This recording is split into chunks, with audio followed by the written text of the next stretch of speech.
Lives of Girls Who Became Famous by Sarah K. Bolton. Section 14. Elizabeth Fry. When a woman of beauty, great wealth and the highest social position devotes her life to the lifting of the lowly and the criminal, and preaches the gospel from the north of Scotland to the south of France, it is not strange that the world admires, and that books are written in praise of her. Unselfishness makes a rare and radiant life, and this was the crowning beauty of the life of Elizabeth Fry. Born in Norwich, England, May 21st, 1780, Elizabeth was the third daughter of Mr. John Gurney, a wealthy London merchant. Mrs. Gurney, the mother, a descendant of the Berkeleys of Ury, was a woman of much personal beauty, singularly intellectual for those times, making her home a place where literary and scientific people loved to gather. Elizabeth well-nigh idolised her mother, and used often to cry after going to bed, lest death should take away the precious parent. In the daytime, when the mother, not very robust, would sometimes lie down to rest, the child would creep to the bedside and watch tenderly and anxiously to see if she were breathing. Well might Mrs. Gurney say, "My dove-like Betsy scarcely ever offends, and is, in every sense of the word, truly engaging." Mrs. Fry wrote years afterward, "My mother was most dear to me, and the walks she took with me in the old-fashioned garden are as fresh with me as if only just past, and her telling me about Adam and Eve being driven out of paradise. I always considered it must be just like our garden. I remember with pleasure my mother's beds of wild flowers which, with delight, I used as a child to attend with her. It gave me that pleasure in observing their beauties and varieties that, though I never have had time to become a botanist, few can imagine in my many journeys how I have been pleased and refreshed by observing and enjoying the wild flowers on my way." The home, Earlham Hall, was one of much beauty and elegance, a seat of the Bacon family. The large house stood in the centre of a well-wooded park, the river Wensum flowing through it. On the south front of the house was a large lawn, flanked by great trees, underneath which wild flowers grew in profusion. The views about the house were so artistic that artists often came there to sketch. In this restful and happy home, after a brief illness, Mrs. Gurney died in early womanhood, leaving 11 children, all young, the smallest but 2 years old. Elizabeth was 12, old enough to feel the irreparable loss. To the day of her death, the memory of this time was extremely sad.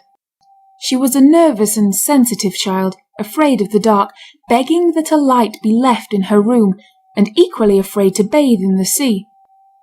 Her feelings were regarded as the whims of a child, and her nervous system was injured in consequence. She always felt the lack of wisdom in hardening children, and said, "I am now of opinion that my fear would have been much more subdued, and great suffering spared, by its having been still more yielded to, by having a light left in my room, not being long left alone, and never forced to bathe." After her marriage, she guided her children rather than attempt to break their wills, and lived to see happy results from the good sense and Christian principle involved in such guiding. In her prison work, she used the least possible governing, winning control by kindness and gentleness. Elizabeth grew to young womanhood with pleasing manners, slight and graceful in body, with a profusion of soft flaxen hair and a bright, intelligent face. Her mind was quick, penetrating, and original. She was a skilful rider on horseback, and made a fine impression in her scarlet riding habit, for, while her family were Quakers, they did not adopt the grey dress. She was attractive in society and much admired. She writes in her journal, "Company at dinner. I must beware of not being a flirt. It is an abominable character. I hope I shall never be one, and yet I fear I am one now a little. I think I am by degrees losing many excellent qualities. I lay it to my great love of gaiety, and the world. I am now 17, and if some kind and great circumstance does not happen to me, I shall have my talents devoured by moth and rust. They will lose their brightness, and one day they will prove a curse instead of a blessing."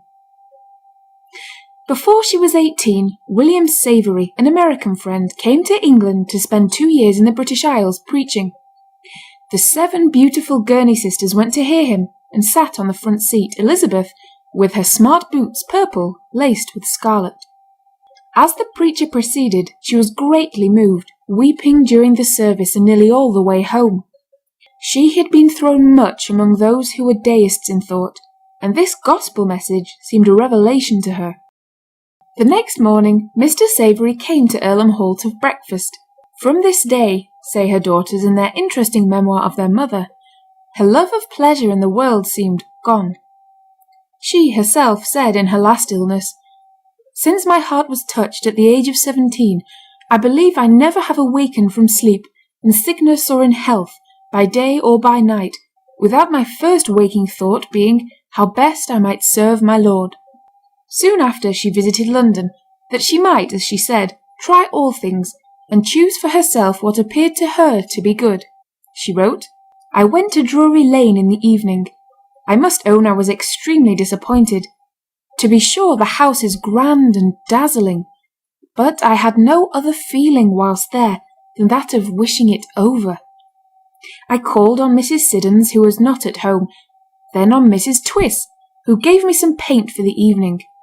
I was painted a little, I had my hair dressed, and did look pretty for me." On her return to Earlham Hall she found that the London pleasure had not been satisfying. She says, "I wholly gave up on my own ground, attending all places of public amusement. I saw they tended to promote evil. Therefore, if I could attend them without being hurt myself, I felt in entering them I lent my aid to promote that which I was sure from what I saw hurt others." She was also much exercised about dancing, thinking, while in a family it may be of use by the bodily exercise, that the more the pleasures of life are given up, the less we love the world, and our hearts will be set upon better things. The heretofore fashionable young girl began to visit the poor and the sick in the neighbourhood, and at last decided to open a school for poor children. Only 1 boy came at first, but soon she had 70. She lost none of her good cheer and charming manner, but rather grew more charming. She cultivated her mind as well, reading logic, Watts on judgment, Lavater, etc. The rules of life which she wrote for herself at 18 are worth copying. First, never lose any time. I do not think that lost which is spent in amusement or recreation some time every day, but always be in the habit of being employed. Second, never err the least in truth. Third, never say an ill thing of a person when I can say a good thing of him. Not only speak charitably, but feel so. Fourth, never be irritable or unkind to anybody. Fifth, never indulge myself in luxuries that are not necessary. Sixth, do all things with consideration, and when my path to act right is most difficult, put confidence in that power alone which is able to assist me, and exert my own powers as far as they go." Gradually she laid aside all jewellery, then began to dress in quiet colours, and finally adopted the Quaker garb, feeling that she could do more good in it. At first her course did not altogether please her family, but they lived to idolize and bless her for her doings, and to thankfully enjoy her world-wide fame. At 20 she received an offer of marriage from a wealthy London merchant, Mr. Joseph Fry. She hesitated for some time, lest her active duties in the church should conflict with the cares of a home of her own. She said, "My most anxious wish is, that I may not hinder my spiritual welfare, which I have so much feared as to make me often doubt if marriage were a desirable thing for me at this time, or even the thoughts of it." However, she was soon married, and a happy life resulted.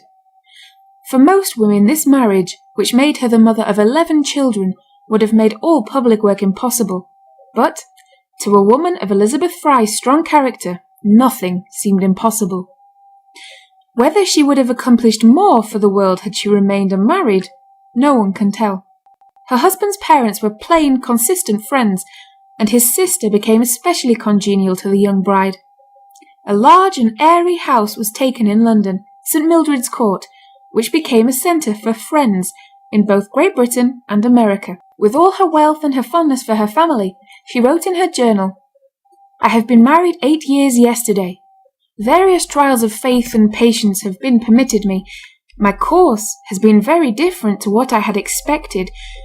Instead of being, as I had hoped, a useful instrument in the church militant, here I am, a careworn wife and mother outwardly, nearly devoted to the things of this life, though at times this difference in my destination has been trying to me, yet I believe those trials, which have certainly been very pinching, that I have had to go through have been very useful, and have brought me to a feeling sense of what I am, and at the same time have taught me where power is, and in what we are to glory, not in ourselves, nor in anything we can be or do, but we are alone to desire that He may be glorified, either through us or others, in our being something or nothing, as He may see best for us." After 11 years, the Fry family moved to a beautiful home in the country at Plashet. Changes had come in those 11 years. The father had died, one sister had married Sir Thomas Fowell Buxton, and she herself had been made a minister by the Society of Friends. While her hands were very full with the care of her 7 children, she had yet found time to do much outside Christian work. Naturally shrinking, she says, "I find it an awful thing to rise amongst a large assembly, and, unless much covered with love and power, hardly know how to venture." But she seemed always to be covered with love and power, for she prayed much and studied her Bible closely, and her preaching seemed to melt alike crowned heads and criminals in chains. Opposite the Plashet house, with its great trees and flowers, was a dilapidated building occupied by an aged man and his sister. They had once been well-to-do, but were now very poor, earning a pittance by selling rabbits. The sister, shy and sorrowful from their reduced circumstances, was nearly inaccessible, but Mrs. Fry won her way to her heart. Then she asked how they would like to have a girls' school in a big room attached to the building. They consented, and soon 70 poor girls were in attendance. She had, says a friend, the gentlest touch with children. She would win their hearts, if they had never seen her before, almost at the first glance, and by the first sound of her musical voice. Then the young wife, now 31, established a depot of calicoes and flannels for the poor, with a room full of drugs and another department where good soup was prepared all through the hard winters. She would go into the Irish colony, taking her 2 older daughters with her, that they might learn the sweetness of benevolence, threading her way through children's and pigs, up broken staircases, and by narrow passages. Then she would listen to their tales of want and woe. Now she would find a young mother dead, with a paper cross pinned upon her breast. Now she visited a gypsy camp to care for a sick child and give them Bibles. Each year when the camp returned to Plashet, their chief pleasure was the visits of the lovely Quaker. Blessings on thee, beautiful Elizabeth Fry! She now began to assist in the public meetings near London, but with some hesitation, as it took her from home. But after an absence of 2 weeks, she found her household in very comfortable order, and so far from having suffered in my absence, it appears as if a better blessing had attended them than common. She did not forget her home interests. One of her servants being ill, she watched by his bedside till he died. When she talked with him of the world to come, he said, "God bless you, ma'am." She said, "There is no set of people I feel so much about as servants, as I do not think they have generally justice done to them. They are too much considered as another race of beings, and we are apt to forget that the holy injunction holds good with them, 'Do as thou wouldst be done unto.'" She who could dine with kings and queens felt as regards servants, that in the best sense we are all one, and though our paths here may be different, we have all souls equally valuable, and have all the same work to do, which, if properly considered, should lead us to great sympathy and love, and also to a constant care for their welfare, both here and hereafter. When she was 33, having moved to London for the winter, she began her remarkable work in Newgate prison. The condition of prisoners was pitiable in the extreme. She found 300 women, with their numerous children, huddled together, with no classification between the most and least depraved, without employment, in rags and dirt, and sleeping on the floor with no bedding, the boards simply being raised for a sort of pillow. liquors were purchased openly at a bar in the prison, and swearing, gambling, obscenity, and pulling each other's hair were common. The walls, both in the men's and women's departments, were hung with chains and fetters. When Mrs. Fry and 2 or 3 friends first visited the prison, the superintendent advised that they lay aside their watches before entering, which they declined to do. Mrs. Fry did not fear, nor need she, with her benign presence. On her second visit, she asked to be left alone with the women, and read to them the 10th chapter of Matthew, making a few observations on Christ's having come to save sinners. Some of the women asked who Christ